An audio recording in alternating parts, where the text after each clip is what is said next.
आज के इस वीडियो में हम डिस्कस करने जा रहे हैं कुछ इंपॉर्टेंट रिएक्शंस के बारे में जो कि क्लास 10th के फर्स्ट चैप्टर केमिस्ट्री के चैप्टर में आती हैं। तो वो हैं exothermic reactions and endothermic reactions.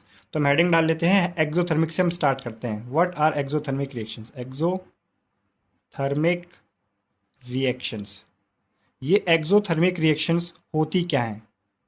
तो जैसा कि हम पढ़ते हैं, जब भी कोई केमिकल रिएक्शन होती है तो उस केमिकल रिएक्शन में होता क्या है? केमिकल रिएक्शंस में जो रिएक्टेंट्स जो होते हैं वो आपस में रिएक्ट करते हैं और प्रोडक्ट का फॉर्मेशन करते हैं। तो जब रिएक्टेंट आपस में रिएक्ट करेंगे तो कुछ बॉन्ड क्या होंगे? टूटेंगे और कुछ बॉन्ड बनते हैं। तो जब भी बॉन्ड टूटते हैं या जब भी बॉन्ड बनते हैं तो कोई ना कोई एनर्जी हमेशा रिलीज या एब्जॉर्ब्ड होती ही है। क्या बोला मैंने? दोबारा रिपीट कर रहा हूँ। जब भी कोई केमिकल रिएक्शन होता है तो जब उसमें रिएक्टेंट्स आपस में रिएक्ट करते हैं और प्रोडक्ट को फॉर्म करते हैं तो उसमें बॉन्ड टूटते हैं और बनते हैं। और जब ऐसा होता है तो एनर्जी या तो रिलीज होती है या तो एब्जॉर्ब्ड होती है। अगर जो एनर्जी रिलीज हो रही है वो हीट के फॉर्म में रिलीज हो रही है, उन रिएक्शंस को हम एक्सोथर्मिक रिएक्शंस कह देते हैं। तो एक्सोथर्मिक रिएक्शंस की डेफिनेशन क्या हो गई? Chemical reactions in which energy is released as heat। तो वो केमिकल रिएक्शन जिसमें एनर्जी रिलीज हो रही हो as in the form of heat, उनको हम कह देते हैं कि वो एक्सोथर्मिक रिएक्शन है। एक्सोथर्मिक रिएक्शन के बहुत अच्छा एग्जांपल है हमारे पास कैल्शियम ऑक्साइड और पानी।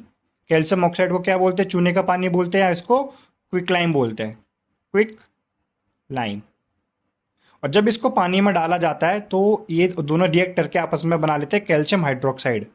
और इसके साथ बहुत सारी हीट एनर्जी रिलीज होती है, जिसके साथ ये जो मिक्सचर बनता है जिसको हम कैल्शियम हाइड्रोक्साइड कहते हैं या लाइम वाटर कहते हैं, ये बहुत गर्म हो जाता है। कैल्शियम हाइड्रोक्साइड या हम इसको कहते हैं लाइम वाटर। तो ये एक एग्जांपल है एक्सोथर्मिक रिएक्शंस का। अब दूसरी तरीके की केमिकल रिएक्शंस होती है एंडोथर्मिक रिएक्शंस। एंडोथर्मिक, जैसा कि इसका नाम ही सीरियक आपको सजेस्ट कर रहा है, एंडोथर्मिक रिएक्शंस हैं। तो एंडोथर्मिक रिएक्शंस क्या होंगी? एक्सोथर्मिक की उल्टा होंगी।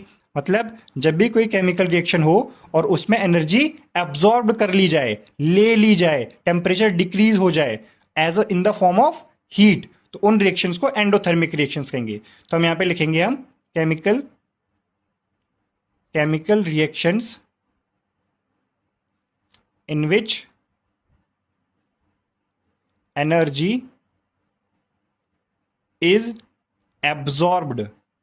एनर्जी क्या कर रही हो रही हो? एब्जॉर्ब हो रही हो एज हीट, हीट की फॉर्म में वो एब्जॉर्ब हो रही हो, तो हम उसको एंडोथर्मिक रिएक्शंस कहेंगे।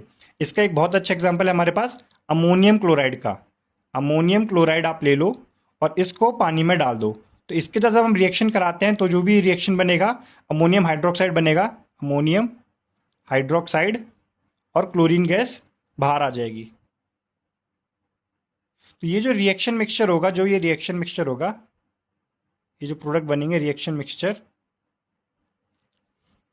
ये ठंडा पड़ जाता है। मतलब इसका जो टेम्परेचर होता है, टेम्परेचर इसका डिक्रीज कर जाता है। तो ये कैसा हुआ? इसमें क्या हुआ कि इसमें ये दोनों आपस में रिएक्ट करके ये दो चीज बनाते हैं और इस पूरे रिएक्शन मिक्सचर का जो भी चीज बनती है उसके प्रोडक्ट के अंदर, उस ओवरऑल उसका टेम्परेचर क्या हो जाता है? कम हो जाता है। तो इसमें क्या हुआ? Heat energy is being absorbed. तो इसको हीट एनर्जी, इसमें क्या है? हीट एनर्जी इसने एब्जॉर्ब कर ली और खुद को ठंडा कर लिया। और ऊपर वाले केस में एंडोथर्मिक में क्या हो रहा था? एंडोथर्मिक में हीट एनर्जी रिलीज हो रही थी और एंडोथर्मिक में उसको उल्टा हुआ, हीट एनर्जी को एब्जॉर्ब कर लिया गया। तो ये होते हैं हमारे एक्सोथर्मिक रिएक्शंस, जैसे कि हमने क्विकलाइम के बारे में पढ़ा, और एंडोथर्मिक रिएक्शन जैसे कि हमने अमोनियम क्लोराइड के बारे में पढ़ा। मैं यहाँ पे नाम लिख देता हूँ, अमोनियम क्लोराइड। और हमें ये भी पता है अमोनियम क्लोराइड क्या है? अमोनियम क्लोराइड एक सब्लिमेबल सब्सटेंस भी है, सब्लिमेबल। अब नेक्स्ट क्लास में हम सब्लिमेबल सब्सटेंस के बारे में भी पढ़ लेंगे। तब तक के लिए बने रहें। Thank you everyone.